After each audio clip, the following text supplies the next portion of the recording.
I'm ASMR Illumination, and this is Sense and Sensibility, Chapter 24. In a firm, though cautious tone, Elinor thus began. I should be undeserving of the confidence you have honored me with, if I felt no desire for its continuance, or no farther curiosity on its subject. I will not apologize, therefore, for bringing it forward again. Thank you, cried Lucy warmly, for breaking the ice. You have set my heart at ease by it, for I was somehow or other afraid I had offended you by what I told you that Monday. Offended me? How could you suppose so? Believe me, and Elinor spoke it with the truest sincerity, nothing could be further from my intention than to give you such an idea. Could you have a motive for the trust that was not honorable and flattering to me? And yet I do assure you, replied Lucy, her little sharp eyes full of meaning. There seemed to me to be a coldness and displeasure in your manner that made me quite uncomfortable. I felt sure that you was angry with me and have been quarreling with myself ever since, for having took such a liberty as to trouble you with my affairs. But I'm very glad to find it was only my own fancy, and that you do not really blame me. If you knew what a consolation it was to me to relieve my heart by speaking to you of what I am always thinking of every moment of my life, your compassion would make you overlook everything else, I am sure. Indeed, I can easily believe that it was a very great relief to you to acknowledge your situation to me, and be sure that you shall never have reason to repent it. Your case is a very unfortunate one. You seem to me to be surrounded with difficulties, and you will have need of all your mutual affection to support you under them. Mr. Ferrers, I believe, is entirely dependent on his mother. He has only £2,000 of his own. It would be madness to marry upon that. Though for my own part, I could give up every prospect of more without a sigh. I have always been used to a very small income, and could struggle with any poverty for him. But I love him too well to be the selfish means of robbing him, perhaps, of all that his mother might give him if he married to please her. We must wait. It may be for many years. With almost every other man in the world, it would be an alarming prospect. But Edward's affection and constancy, nothing can deprive me of, I know. That conviction must be everything to you, and he is undoubtedly supported by the same trust in yours. If the strength of your reciprocal attachment had failed, as between many people, and under many circumstances, it naturally would, during a 4 years' engagement, your situation would have been pitiable indeed. Lucy here looked up, but Elinor was careful in guarding her countenance from every expression that could give her words a suspicious tendency. Edward's love for me, said Lucy, has been pretty well put to the test by our long, very long absence since we were first engaged. And it has stood the trial so well that I should be unpardonable to doubt it now. I can safely say that he has never given me one moment's alarm on that account from the first. Elinor hardly knew whether to smile or sigh at this assertion. Lucy went on. I am rather of a jealous temper too by nature, and from our different situations in life, from his being so much more in the world than me, and our continual separation. I was enough inclined for suspicion to have found out the truth in an instant, if there had been the slightest alteration in his behavior to me when we met, or any lowness of spirits that I could not account for, or if he had talked more of one lady than another, or seemed in any respect less happy at Longstaple than he used to be. I do not mean to say that I am particularly observant or quick-sighted in general, but in such a case I am sure I could not be deceived. All this, thought Elinor, is very pretty, but it can impose upon neither of us. But what, said she, after a short silence, are your views? Or have you none but that of waiting for Mrs. Ferrars's death, which is a melancholy and shocking extremity? Is her son determined to submit to this? And all the tediousness of the many years of suspense in which it may involve you, rather than run the risk of her displeasure for a while by owning the truth? If we could be certain that it would be only for a while. But Mrs. Ferrars is a very headstrong, proud woman, and in her first fit of anger upon hearing it, would very likely secure everything to Robert.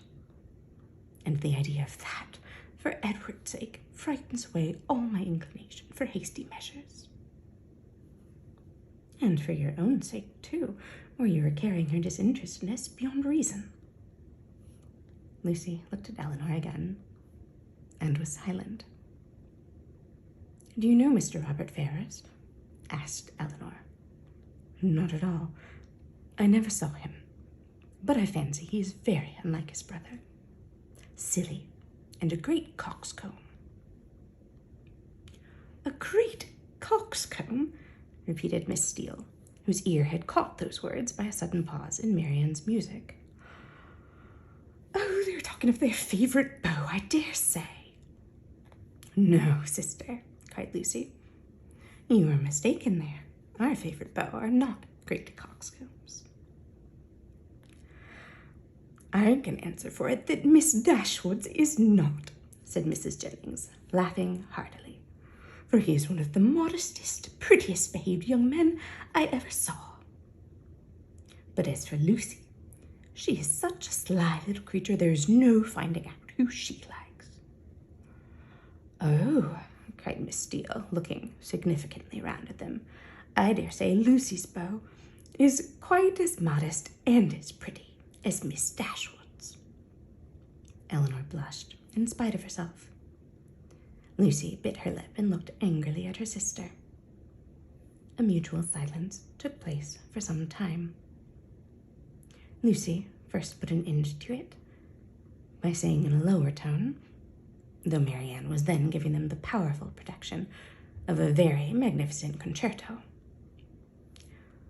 I will honestly tell you of one scheme which has lately come into my head for bringing matters to bear. Indeed, I am bound to let you into the secret, for you are a party concerned. I dare say you have seen enough of Edward to know that he would prefer the church to every other profession.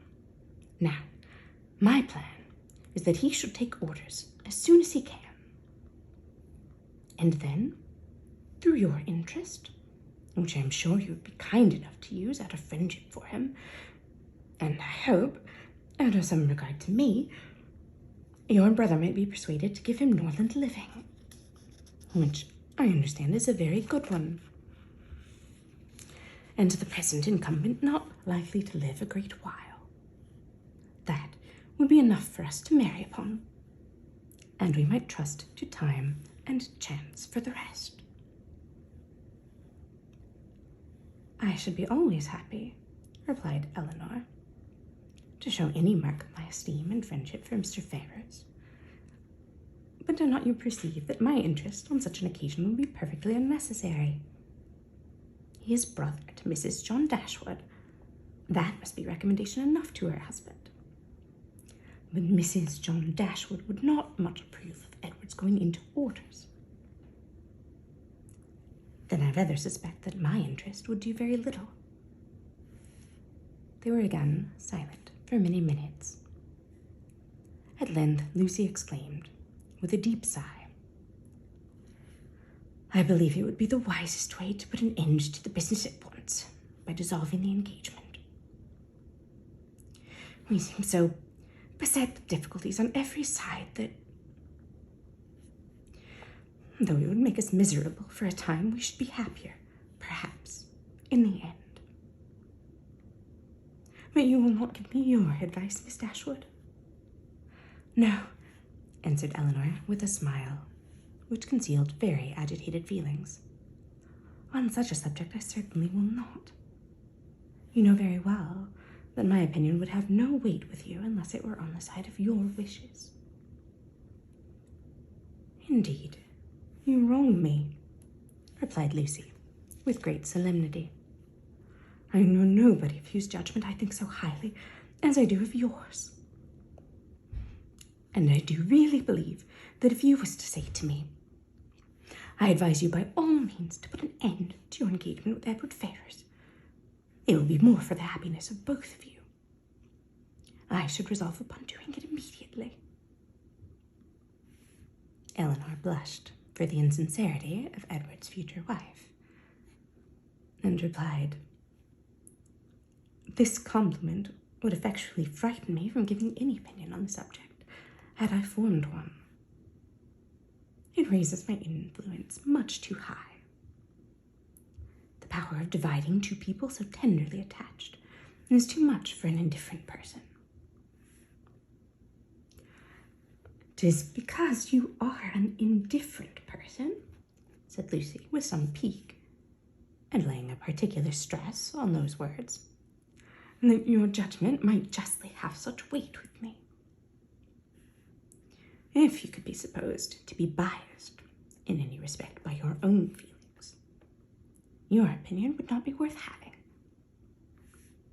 Elinor thought it wisest to make no answer to this, lest they might provoke each other to an unsuitable increase of ease and unreserve, and was even partly determined never to mention the subject again.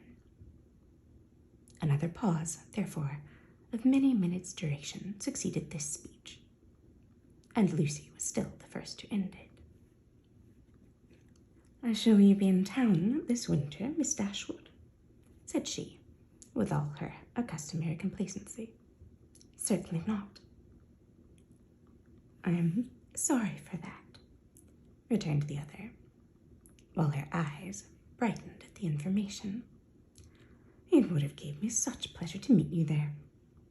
But I dare say you will go for all that. To be sure, your brother and sister will ask you to come to them. It will not be in my power to accept their invitation if they do. How unlucky that is. I had quite depended upon meeting you there.